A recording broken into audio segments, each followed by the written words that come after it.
اعوذ باللہ من الشیطان الرجیم، بسم اللہ الرحمن الرحیم۔ قرآن مجید میں اللہ تعالیٰ ارشاد فرماتے ہیں، اے لوگو، اللہ کا وعدہ سچا ہے۔ پھر دنیا کی زندگی تم کو دھوکے میں نہ ڈال دے، دنیا کی زندگی تم کو دھوکہ نہ دے، اور نہ ہی شیطان تم کو اللہ کے معاملے میں دھوکہ دے، بے شک وہ تمہارا دشمن ہے۔ اس آیت کریمہ میں اللہ تعالیٰ نے جو پہلی بات ارشاد فرمائی، بیان فرمائی، قرآن مجید میں جو فرمایا گیا، اے لوگوں بے شک اللہ کا وعدہ سچا ہے، اس سے کیا مراد؟ اللہ کا وعدہ کون سا وعدہ؟ اس آیت کریمہ میں اصل میں اسلام کے ایک بنیادی عقیدہ آخرت کو بیان فرمایا جا رہا ہے۔ اللہ کا وعدہ کون سا ہے؟ اسلام کا بنیادی عقیدہ ہے کہ سارے لوگوں کو اللہ تعالیٰ نے پیدا فرمایا، اور یہ دنیا کی زندگی ایک ٹیسٹ ہے، اور یہ عارضی قیام گاہ ہے۔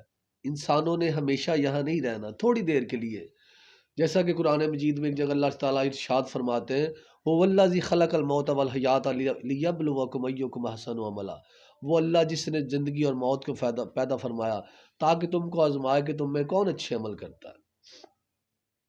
یعنی کہ یہ دنیا کی زندگی ٹیسٹ ہے، کون اپنی زندگی کو اسلام کے بتائے ہوئے طریقے کے مطابق گزارتا ہے، اور کون اپنی زندگی کو اپنی مرضی سے گزارتا ہے، کون اپنی زندگی کو اللہ کے حکم سے گزارتا ہے، اور کون اپنی زندگی کو شیطان یعنی کہ دین کی مخالفت میں گزارتا ہے، کون اپنی زندگی کو نبی کریم صلی اللہ علیہ وسلم کی اطاعت پیروی میں گزارتا ہے، اور کون شخص دنیا کو فالو کرتے ہوئے گزارتا ہے، لوگوں کو فالو کرتے ہوئے، دنیا کو فالو کرتے ہوئے گزارتا ہے۔ یہ ٹیسٹ ہے، اور اسلام کا عقیدہ یہ ہے، بنیادی عقیدہ یہ ہے کہ سارے لوگ مرنے کے بعد اللہ ان کو دوبارہ زندہ کرے گا، اور یہ مرنے کے بعد اللہ ان کا حساب لے گا کہ انہوں نے اپنی زندگی اللہ کے حکم کے مطابق گزاری یا اپنی مرضی سے یا لوگوں کی مرضی سے۔ یہ ٹیسٹ ہے۔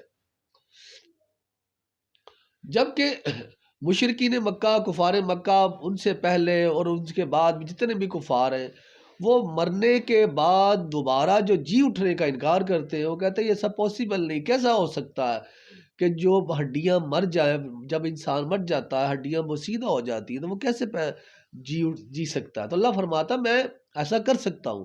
یہ ہے وہ اسلام کا بنیادی عقیدہ، اور مرنے کے بعد تمہارا حساب ہوگا۔ تو اللہ فرما رہا کہ یہ اللہ کا وعدہ سچا ہے، مرنے کے بعد تم نے ہمارے حضور حاضر ہونا، ہم نے تم کو زندہ کرنا، تمہارا حساب روز محشر سارے انسانوں کو اکٹھا کرنا، تم سے پوچھا جائے گا یہ زندگی تم کو جو ہم نے دی ہے یہ تم نے کیسے گزاری۔ یہ ٹیسٹ ہے۔ لیکن کفار اس بات کا انکار کرتے تھے، تو پھر ساتھ ہی اللہ نے فرمایا بس دنیا کی زندگی تم کو اے لوگوں دھوکے میں نہ ڈال دے۔ حضرات محترم، دنیا کا دھوکہ کیا ہے؟ دنیا کا دھوکہ یہ ہے، دنیا کی زندگی کے دھوکے سے مراد یہ ہے کہ دنیا کی زندگی تم کو آخرت کی تیاری نہ بھلا دے، تم یہ بھول نہ جاؤ کہ میں دنیا میں تھوڑی دیر کے لیے آیا ہوں اور میں نے واپس بھی لوٹنا ہے، میں نے اللہ کے حضور حاضر ہونا، اور یہ جو زندگی، یہ جو نعمتیں ہیں، یہ دنیا میں مزے کرنے کے نہیں لیے آیا، میں انٹرٹینمنٹ کے لیے نہیں آیا، میں کھیل تماشے کے لیے نہیں آیا، مجھے بھیجا گیا ہے، میرا ٹیسٹ لیا جا رہا ہے، مجھے واچ کیا جا رہا ہے، میری ایک ایک بات ریکارڈ کی جا رہی ہے، میرا ایک ایک عمل ریکارڈ کیا جا رہا ہے۔ یہ ٹیسٹ ہے۔ تو بات کرنے کا مطلب ہے دنیا کی زندگی تم کو یہ بھلا نہ دے کہ تمہارا ٹیسٹ ہو رہا ہے۔ دنیا کی زندگی، دنیا میں آ کر، دنیا کی رنگینیوں میں کھو کر، اپنی بیوی بچوں کی محبت میں آ کر، مال و دولت کی محبت میں آ کر، سونے چاندی کی محبت میں آ کر، دنیا کی خوبصورتی میں آ کر کہیں اس بات کو بھول نہ جاؤ کہ دنیا کی زندگی ٹیسٹ ہے، مرنے کے بعد دوبارہ اللہ کے حضور تم نے پیش ہونا ہے، اور اللہ نے تم سے پوچھنا ہے یہ زندگی تم نے کیسے گزاری۔ یہ دنیا کی زندگی کا دھوکہ ہے، اور انسان دنیا میں آ کر بھول جاتا ہے، دنیا کی خوبصورتی میں آ کر آخرت کی تیاری بھول جاتا ہے۔ یہ ہے دنیا کی زندگی کا دھوکہ۔ دنیا کی زندگی اس کو آخرت بھلا دیتی ہے، مرنا بھلا دیتی ہے، قبر کی تیاری بھلا دیتی ہے، آخرت کی تیاری بھلا دیتی ہے، اور انسان اسی زندگی کو سب کچھ سمجھتا ہے۔ یہ ہے دنیا کی زندگی کا دھوکہ، اور اس میں ہم بہت سارے لوگ آ چکے ہوئے ہیں، اور نہ ہی شیطان تم کو اللہ کے معاملے میں دھوکہ دے۔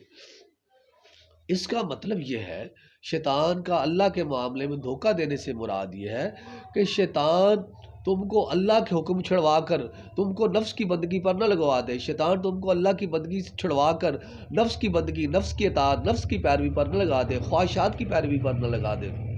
شیطان تم کو نبی کریم صلی اللہ علیہ وآلہ وسلم کی سنتوں کا پاک طریقہ چھڑوا کر، ان کو اسوہ حسنہ چھڑوا کر تم کو لوگوں کے پیچھے نہ لگا دے، لوگوں کی پوجا نہ کروائے۔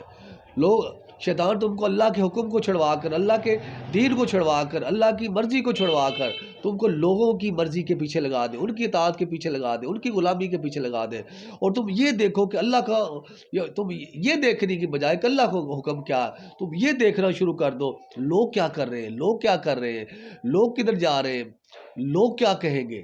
یہ ہے وہ اللہ کے معاملے میں شیطان کا دھوکہ۔ حالانکہ ہمیں حکم تو یہ ہے کہ ہم یہ دیکھیں اللہ کیا چاہتا ہے، اللہ کا حکم کیا ہے، اللہ کیا کہے گا، یہ بات کی تو اللہ کیا کہے گا، یہ کام کیا تو اللہ کیا کہے گا، اللہ راضی ہوگا یا ناراض ہوگا۔ یہ ہے وہ بات، central idea of our life.